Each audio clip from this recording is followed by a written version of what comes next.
see it my way.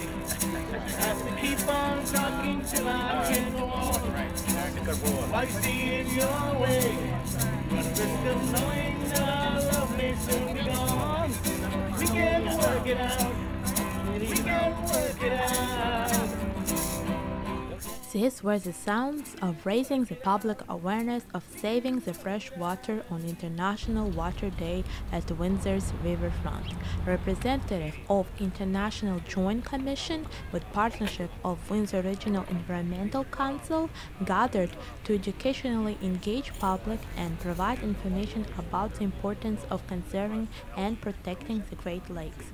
A community environment representative of Canadian Auto Workers, Mark Bartlett, said the reality of freshwater resources. Europe in particular, they're very good at conservation. So, not only is it a waste of the water, it can only be really used once. It's only fresh once.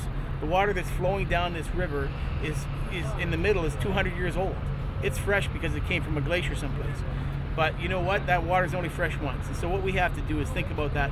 And we can conserve in a lot of ways that are going to be, obviously benefit ourselves financially, but also preserve that water for the future.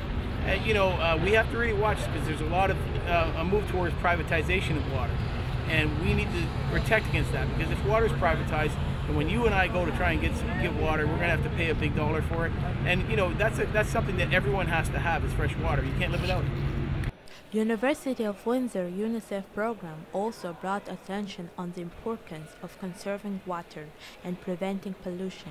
A master's student, Jacob Rupalsuk, said how water can be manageable. Is to be conscious, as a tip, is to be conscious of how much water you use. Things like brushing your teeth or shaving, you don't have to have the water faucet on when you do those things, so try and be conscious about how much water you use. Also, things like bottled water are a very, they use a lot of plastic, so maybe filtration devices, Brita filters, or any type of something that we can recycle and have clean water would probably be the best tip that I can give.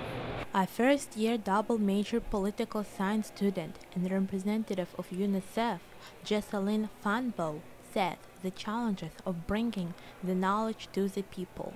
I think the biggest challenge is trying to get more people involved and more people aware about exactly what's going on. I think that's definitely the biggest challenge, not only with World Water Day, but with any organization or foundation or any cause that's trying to get awareness and get people involved and get people to want to try to make a difference. So I think the greatest problem or difficulty with World Water Day is that it's difficult to get a lot of people, especially students, involved. I think it's really important for students to get involved in things like this, but I wouldn't say there's a problem with the organization. With UNICEF is amazing, UN does a lot of great work. I think the only difficulty would be getting more people and especially young people involved. Global warming is evident, and in today's weather, it is greatly affecting the water resources in the world.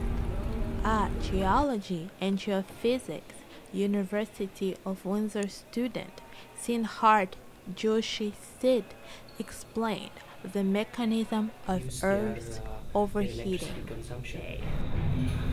Well, it is definitely an important day because as we know that the water resources are dwindling everywhere, and the amount of fresh water that we have is dwindling with rising temperatures, polar ice caps. We don't have most of the population feed off fresh water from glaciers and groundwater, and due to increasing population, it's just dwindling every time. So as the year goes by, the resource gets even more and more scarce, and at the same time more and more important, because we all rely on not just for our consumption but for industries, for agricultural use.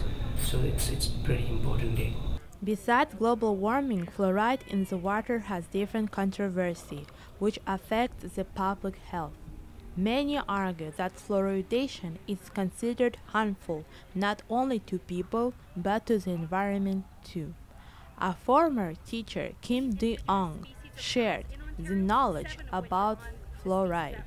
In our water, we are added to our water to be tooth medicine. Basically, they add it to fix our teeth. we don't really consider what else it does to our bodies, and mostly what it does to our environment, because most of it does return back to our environment. It is a hazardous waste product. It's classified as hazardous waste. So for today, we'd like people to be aware that most of this is returning to the environment. It is an environmental pollution. It is increasing the fluoride content in our waterways. It's making our source water polluted. Basically, it's pollution that we're adding to our water, one drip at a time through our drinking water supply. World Water Day had an impact to make a change. I'm Loki Teixeira, reporting from Media Plex News.